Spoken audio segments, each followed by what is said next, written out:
Updates updates আবারও কিন্তু exclusive updates নিয়ে হাজির হয়েছি বন্ধুরা। মিতিন মাসির প্রথম পর্ব আপনারা দেখেছিলেন 2019 সালে বক্স অফিসে কিন্তু ভালো পরিমাণ একটা বিজনেস নিয়ে এসেছিল কোয়েল মল্লিকের। তারপরে আপনারা জঙ্গলে মিতিন মাসি গত বছর দেখতে পেয়েছিলেন।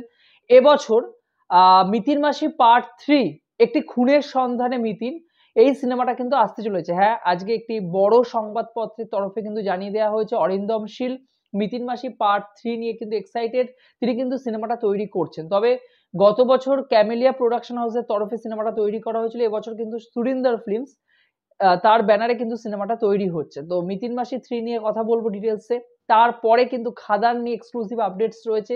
খাদানের শুটিং বন্ধ হয়ে গেছিল দুদিনের জন্য, আবার কিন্তু খাদানের শুটিং শুরু হচ্ছে। যাই হোক না কেন, প্রথমে যদি মিতিন মাসি নিয়ে বলি, মিতিন মাসি 3 এবার দেখুন কোয়েল মল্লিক এই চরিত্রটা, বিশেষ করে মিতিন মাসি যে আগের দুটো সিনেমা ছিল সেগুলো মেনলি ছোটদের জন্য ছিল। এবছর তারা ভেবেছেন যে বড়দের জন্য ছবি তৈরি করবেন। বড় মানে 18+ নন, মানে সিনেমাটা অবভিয়াসলি এ রেটেড হবে না, কিন্তু এই সিনেমাটা সব বয়সের মানুষ দেখেই কিন্তু আনন্দ পাবে। যাই হোক না কেন, এই সিনেমায় আমরা মেনলি সুচিত্রা ভট্টাচার্যের মেঘের পরে মেঘ গল্প অবলম্বনে কিন্তু তৈরি করা হচ্ছে। পদ্মনাভ দাশগুপ্ত এবং অরিন্দম শীল দুজনে মিলে চিত্রনাট্য তৈরি করছেন। তারা খাটছেন চিত্রনাট্যকে যতটা আধুনিক তৈরি করা যায় আর কি। অন্যদিকে আমরা এখানে যে গল্পটা মেনলি হবে, তমালিকা, যে ক্যারেক্টারটা কনীনিকা বন্দ্যোপাধ্যায় প্লে করবেন, সেই তমালিকার যে চরিত্রটা, তার স্বামী হঠাৎ করে নিখোঁজ হয়ে যায় এবং নিখোঁজ হয়ে যাওয়ার পরবর্তীতে মিতিন মাসি আসে, তার স্বামীকে খোঁজার চেষ্টা করেন, কিন্তু তার পরতে পরতে কিন্তু রহস্য খুলে আসে। কি রহস্য, তার স্বামী কিভাবে নিখোঁজ হয়, তার স্বামীর নিখোঁজের পেছনে কি রহস্য জড়িয়ে আছে, এবং এই ক্যারেক্টারটা কনীনিকার যে ক্যারেক্টারটা, তার যে একটা গভীর রহস্য রয়েছে তার জীবনে, কি সেই রহস্য সেটা জানতে অবশ্যই বড় স্ক্রিনে গিয়ে কিন্তু আমাদের একটি খুনের সন্ধানে মিতিন সিনেমাটা দেখতে হবে।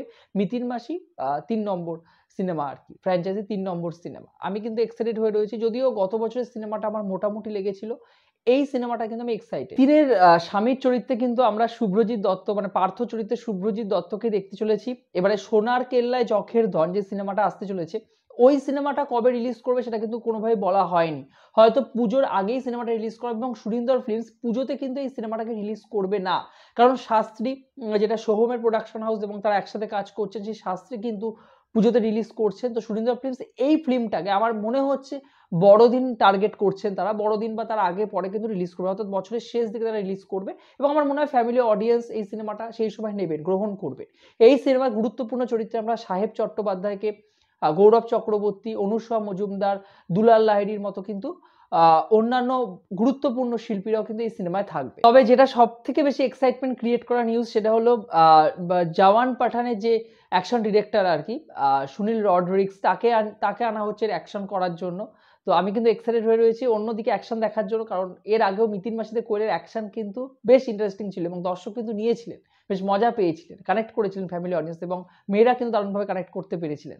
অন্যদিকে এই সিনেমাটার শুটিং শুরু হবে মার্চ মাস নাগাদ। এবারে এখনো সোনার কেল্লায় যখের ধন সিনেমাটার শুটিং হচ্ছে, সেক্ষেত্রে এই সিনেমাটা শুটিং কবে শুরু হয় এখনো পর্যন্ত ঠিক নেই, তবে মার্চের শেষ দিক বা এপ্রিলে হয়তো শুটিং শুরু হবে।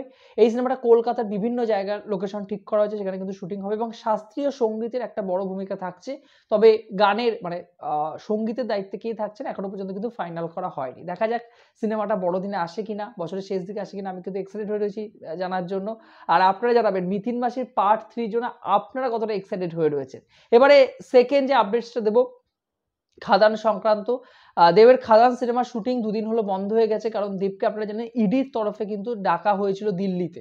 তো দেব গতকাল প্রায় 8 ঘন্টা, সকাল 9টার সময় তিনি, সরি আমি যদি ভুল না করি 9টা বা 11টার সময়, 11টার মধ্যে তিনি ইডির দপ্তরে পৌঁছে গিয়েছিলেন। তো তারপরে তাকে 8 ঘন্টা প্রায় জেরা করা হয়েছিল। 7টা থেকে 8টার মধ্যে তিনি সেখান থেকে বেরিয়েছিলেন দপ্তর থেকে। তাকে বেশ কয়েকটা প্রশ্ন করা হয়েছিল আপনারা জানেন, এবং সে হাসি মুখেই বলেছেন যে হাসি মুখেই ভিতরে ঢুকেছিলাম, হাসি মুখেই বেরোলাম। যদি কোনো অপরাধের সাথে যুক্ত থাকি অবশ্যই নিজেকে নিজে মেলে ধরবো, নিজেকে নিজে কিন্তু মানুষের সামনে তুলে ধরবো। এবং এমপি পদ তিনি ছেড়ে দিতে চেয়েছিলেন, কিন্তু দলীয় নেতৃত্বের কথায় তিনি কিন্তু ছাড়েননি, তার শর্তগুলো কিন্তু মেনে নেওয়া হয়েছে। ঘাটার মাস্টার প্ল্যান কিন্তু হচ্ছে। এবারে দুদিন শুটিং বন্ধ থাকার ফলে কিন্তু অনেকেই চিন্তা করেছিলেন যে কি হবে কি হবে না, তবে খাদানের শুটিং আবার শুরু হচ্ছে। মেবি কিছু কাজ এখনো পর্যন্ত এগিয়েছে, আরো কিছু শুটিং কিন্তু চলবে, এখনো অনেক কাজ বাকি রয়েছে। তবে দেব কিন্তু গতকালই ফ্লাইট ধরে ফেলেছিলেন, রাত্রিবেলা ফ্লাইটে কিন্তু তিনি ব্যাক করেছেন। যাই হোক না কেন, আমি কিন্তু এক্সাইটেড হয়েছি খাদানের জন্য। এবার দেবকে যেভাবে বিভিন্ন কাজের মধ্যে ফাঁসানো হচ্ছে, অনৈতিক কাজে তাকে যেভাবে বিভিন্নভাবে তাকে আমরা দেখতে পাচ্ছি, তার নাম উঠে আসছে বারবার করে, ইডির দপ্তরে তাকে ডাকা হলো। তো এর ফলে তার সিনেমাগুলো কোথাও কি কোনো প্রভাব ফেলে নাকি সেটা এবার দেখার। তবে হ্যাঁ, খাদান কিন্তু অলরেডি দর্শকদের মধ্যে এক্সাইটমেন্ট ক্রিয়েট করেছে এবং এত বছর পরে দেব আবার কমার্শিয়াল সিনেমায় ফিরছেন। তো সেটাও কিন্তু দেখার বিষয় যে দর্শক তাকে কিভাবে নেন। তার যে ইমেজটা ছিল মানুষের কাছে, সেই ইমেজটাই কোথাও গিয়ে ক্ষুণ্ণ হচ্ছে, নাকি দর্শক তাকে আগের মতনই মেনে নেবেন, কমার্শিয়াল সিনেমার দর্শক আবার সিটি ফেলবেন হলে গিয়ে, সেটাই কিন্তু এখন দেখার অপেক্ষায় রয়েছে। আপনারা জানাবেন মিতিন মাসির জন্য কতটা এক্সাইটেড, অন্যদিকে দেবের খাদানের জন্য কতটা এক্সাইটেড, অবশ্যই আমার কমেন্ট বক্সে জানিয়ে যাবেন বন্ধুরা। ভিডিওটি ভালো লাগলে এরকমই ইনফরমেটিভ ভিডিও পেতে অবশ্যই চ্যানেলটিকে সাবস্ক্রাইব করে দেন বন্ধুরা। আপনাদের জন্য এটা ফ্রি। আমি কিন্তু দারুণভাবে আনন্দ পাই এবং ভিডিও করার জন্য কিন্তু এক্সাইটেড হয়ে উঠি। ভালো থাকবেন বন্ধুরা, সুস্থ থাকবেন। জয় হিন্দ।